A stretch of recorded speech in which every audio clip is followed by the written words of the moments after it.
अगर ये जर्नल चाहें तो किसकी तस्वीर लगाएंगे? अगर जर्नैल चाहे तो कोई रिटायर्ड जर्नैल ऐसा है जिसकी फोटो लगा दे निकाल के अखबार के अंदर, जनाब ये बड़ा काबिल फख्र है। मुशर्रफ की फोटो लगा सकता है कोई? ज़िया-उल हक की फोटो लगा सकता है कोई याया खान की फोटो लगा सकता है? कोई अयूब खान की फोटो लगा सकता है? नहीं लगा सकता। सिर्फ हाजिर ड्यूटी फौजी की ड्यूटी करती है ये कौम और ये निज़ाम। सिर्फ हाजिर ड्यूटी ऑफिसर की ड्यूटी करता है ये निज़ाम, और किसी की नहीं करता। आज जिन लोगों की फोटोज लगी हुई है ना, जिस दिन ये लोग रिटायर हो गए, देखें कल तक जनरल बाजवा का तोती बोलता था इस मुल्क में, आज किसी एक अखबार में एक छोटा सा फोटो भी उसका नहीं है, क्लिप भी उसका नहीं है।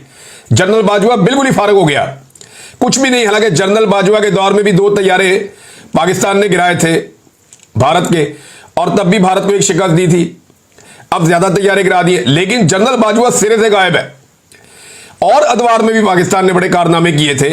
अयूब खान के दौर में एक जंग जीती थी, लेकिन कभी आपको अयूब खान नजर नहीं आएगा। ऐसे आपको जो है वो मौजूदा फौजी की आदत नजर आएगी, क्योंकि मौजूदा एस्टेब्लिशमेंट का तोती बोलता है और सारा कुछ उनके कंट्रोल में होता है। बहरहाल एक यौम आज़ादी था, उसे भी इन नालायकों ने यौम दिफा में तब्दील कर दिया है। ऐसा लगता है पूरी कौम को एक जंग के खप्त में मुब्तला किया जा रहा है और पूरी कौम को एक जंगी और जनूनी किस्म की कौम बनाने की कोशिश हो रही है। भी नॉर्मल रहने दें चीज़ों को। आप कभी कौम को लगा देते हैं कि ये जहाद है, सारे इस तरफ चल पड़ो, अफगानिस्तान जाओ, जाके वहां पे लड़ो रशिया के साथ।